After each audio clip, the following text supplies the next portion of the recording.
नमस्कार मित्रों, पुरानी पीढ़ी के लोग अपने जीवन में 100 दीपावली देख पाते थे, लेकिन आज के जमाने में 60-70 साल का जीवन तो काफी माना जाता है। और उसमें भी जो लोग अच्छे होते हैं, वह तो और भी कम उम्र में ही इस दुनिया को छोड़कर मृत्यु को प्राप्त कर लेते हैं। और आपने यह भी सुना होगा कि भगवान अच्छे लोगों को जल्दी बुला लेते हैं। लेकिन क्या आपको पता है कि ऐसा क्यों होता है? क्यों दूसरों का भला करने वाले और अच्छे लोग बुरे और दुष्ट लोगों की तुलना में जल्दी मृत्यु प्राप्त करते हैं? आपने लोगों को यह भी कहते हुए सुना होगा कि इस भले इंसान को इतनी जल्दी मौत क्यों आ गई और वह दुष्ट पापी अभी तक मरता क्यों नहीं है। आज की इस प्रस्तुति में हम इसी प्रश्न का उत्तर ढूंढने की कोशिश करेंगे। आध्यात्मिकता और ज्ञान वृद्धि हेतु आप हमारी चैनल आर्य लोक को सब्सक्राइब करें।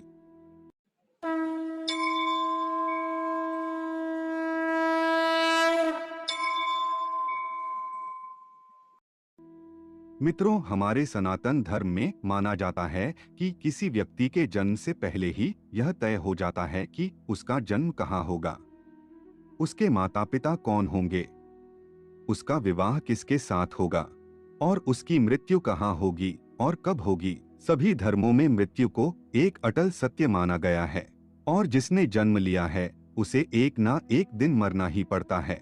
मित्रों, Sushant Singh Rajput, Michael Jackson, Bruce Lee, Jiah Khan, Divya Bharti, Smita Patil, Sidhu Moosewala, Chiranjeevi Sarja, Swami Vivekananda, यह सब ऐसे नाम हैं जिन्होंने कम उम्र में ही काफी प्रसिद्धि प्राप्त की और उतनी ही जल्दी इस लोक को छोड़कर चले गए।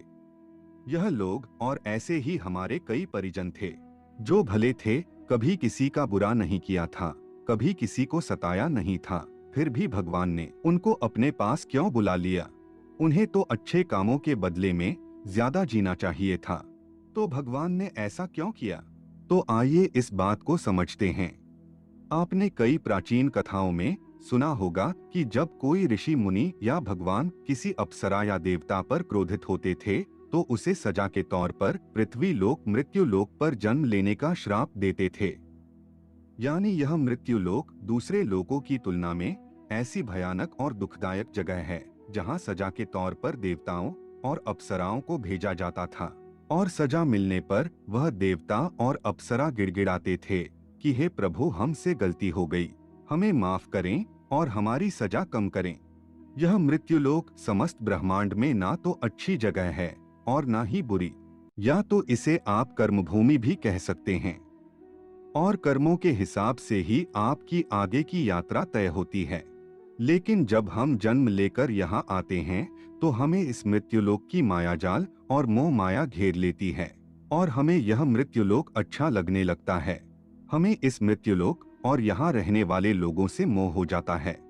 हम इस मृत्युलोक को छोड़कर नहीं जाना चाहते हैं और हमारा कोई साथी इस लोक को छोड़कर चला जाता है तो भी हमें दुख होता है। जब किसी इंसान की मौत होती है तो वह जीवात्मा यमराज के वहां जाती है और वहां उसके कर्मों का लेखा जोखा होता है और देखा जाता है कि उस जीवात्मा ने अच्छे कर्म किए हैं या बुरे कर्म किए हैं। अगर किसी जीवात्मा ने मृत्यु लोक में बहुत बुरे कर्म किए हैं, बहुत ज्यादा लोगों को सताया है, लूटा है, दुख पहुंचाया है, तो उसे दूसरे जन्म में उन सभी के साथ हिसाब चुकता करना होगा और उसी लिए उस जीवात्मा को लंबा जीवन काल मिलता है। और यदि जीवात्मा ने अच्छे कर्म किए हैं तो उसे अगले जन्म में कम सांसें दी जाती है। अब कई लोग कहेंगे कि अच्छे काम करने वाले को लंबा जीवन देना चाहिए और बुरे काम करने वालों को कम जीवन देना चाहिए। लेकिन भगवान ने जो व्यवस्था बनाई है वह सही और उत्तम है, क्योंकि इस मृत्युलोक में रहना और जीवन व्यतीत करना हमारा लक्ष्य नहीं है। हम जीवात्माओं का अंतिम लक्ष्य तो परम पवित्र बनकर मोक्ष प्राप्त करना है और परमेश्वर का सानिध्य प्राप्त करना है। हर एक जन्म के साथ हमें अवसर मिलता है कि हम अपनी चेतना के स्तर को अच्छे काम करके ऊपर उठाएं और हम बुरे काम करते हैं तो हमारी चेतना का स्तर नीचे जाता है और हमें हजारों और कई बार तो करोड़ों सालों तक इस मृत्युलोक में दुखों को झेलना पड़ता है। कहा जाता है कि एक जीवात्मा को 84 लाख बार इस संसार सागर के चक्कर काटने पड़ते हैं, तब जाकर उसे मोक्ष मिलता है। लेकिन जो जीवात्मा अच्छे हैं, भले काम करते हैं, वह जीवात्मा जल्द से जल्द शुद्धता प्राप्त कर ले और कुछ ही जन्मों में के बाद मोक्ष प्राप्त कर ले। इसीलिए परमात्मा उनका जीवन काल कम रखता है और वह जीवात्मा इस मृत्युलोक के कष्टों को कम सहन करें और परमधाम में जाकर परम शांति और परम आनंद को प्राप्त करें।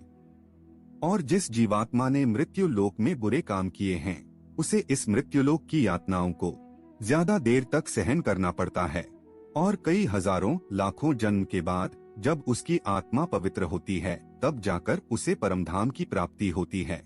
दूसरी बात यह है कि हमारा इस मृत्युलोक में जन्म किसी न किसी उद्देश्य से होता है और जब वह उद्देश्य पूरा हो जाता है तो भगवान हमें वापस बुला लेते हैं। ऐसा नहीं है कि सभी लंबा जीवन जीने वाले लोगों ने पूर्वजन्म में बुरे काम ही किए हो, लेकिन वह अभी जीवित है, तो इसका मतलब यह है कि उनके जीवन का उद्देश्य अभी तक पूरा नहीं हुआ है। तो आप समझ गए होंगे कि अच्छे लोगों की मृत्यु जल्दी क्यों हो जाती है। तो हमारे जो भी प्रियजन थे और जिनकी मृत्यु जल्दी ही हो गई हो, वह एक पवित्र आत्मा थी और जितने दिनों तक हमें उनका सानिध्य प्राप्त हुआ, वह हमारा सौभाग्य था। उनकी मृत्यु के बाद हमें प्रार्थना करनी चाहिए कि उनकी आत्मा जल्द से जल्द परमधाम को प्राप्त करें और परम शांति और परम आनंद को प्राप्त करें। तो मित्रों, आज की यह प्रस्तुति आपको पसंद आई है तो वीडियो को लाइक और ऐसी ही जानकारी के लिए चैनल को सब्सक्राइब करें। धन्यवाद।